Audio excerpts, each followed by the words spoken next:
Hi friends, இந்த video வந்து நம்ம என்ன பார்க்க போகிறோம் அப்படின்னு கேட்டிங்கன்னா, இப்போ வந்து பிரியங்கா மற்றும் கோபிநாத் வந்து விஜய் டிவிலேருந்து விலகிட்டாங்களா அப்படின்ட்டு வந்து இப்போ வந்து பெரிய பேரூர் சர்ச்சை வந்து இன்டர்நெட்டில் போயிட்டு இருக்குங்க. ஸோ அதை பற்றி அந்த வீடியோ நம்ம டீட்டெயிலாக பேச போகிறோம். ஸோ விஜய் டிவியில் வந்து நிறைய பிரபலமான ஆங்கர்ஸ் இருந்தாலுமே வந்து ஸோ அவங்களுக்கிட்ட தனி ஒரு ஃபேன் பேஸ் கொண்டவங்க தான் நம்மளோட கோபிநாத் மற்றும் பிரியங்கா. ஸோ பிரியங்கா வந்து சூப்பர் சிங்கரில் ஃபேமஸ் ஆகிட்டு, நம்மளுக்கு கோபிநாத் வந்து நீயா நானா ஷோவில் வந்து ஃபேமஸ் ஆனவங்க தான். ஸோ இப்போதைக்கு வந்து விஜய் டிவியில் இது வரைக்கும் ஒளிபரப்பாங்க வந்து நிகழ்ச்சியில் ஸோ நிறைய ஷோஸில் வந்து இவங்க 2 பேரும் வந்து மெயினாக வந்து ஆங்கரிங் பண்ணியிருக்காங்க.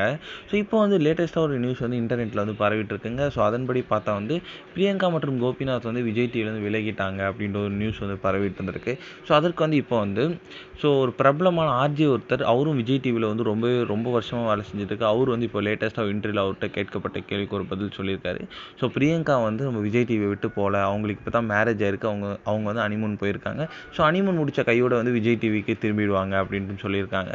ஸோ அடுத்ததான் வந்து கோபிநாத்தை பற்றி எனக்கு அவ்வளவும் தெரியல. ஆனால் வந்து என்னை பொறுத்த வரைக்கும் அவர் கண்டிப்பாக போக மாட்டார். ஏன்னா நீயா நானா ஷோ வந்து ரொம்ப வருஷமாக அவர் பண்ணிகிட்டு இருக்காரு. ஸோ நீயா நானா ஷோ இப்போதைக்கு வந்து முடிவுக்கு வர மாதிரி தெரில. ஸோ அவரும் வந்து விஜய் டிவி விட்டு போக மாட்டார் அப்படின்ட்டு வந்து இப்போ வந்து வதந்திக்கெலாம் முற்றுப்புள்ளி வைக்கிற மாதிரி அவர் வந்து ஒரு பதில் சொல்லியிருக்காரு. இந்த ஒரு விஷயம் இன்டர்நெட்டில் ரொம்ப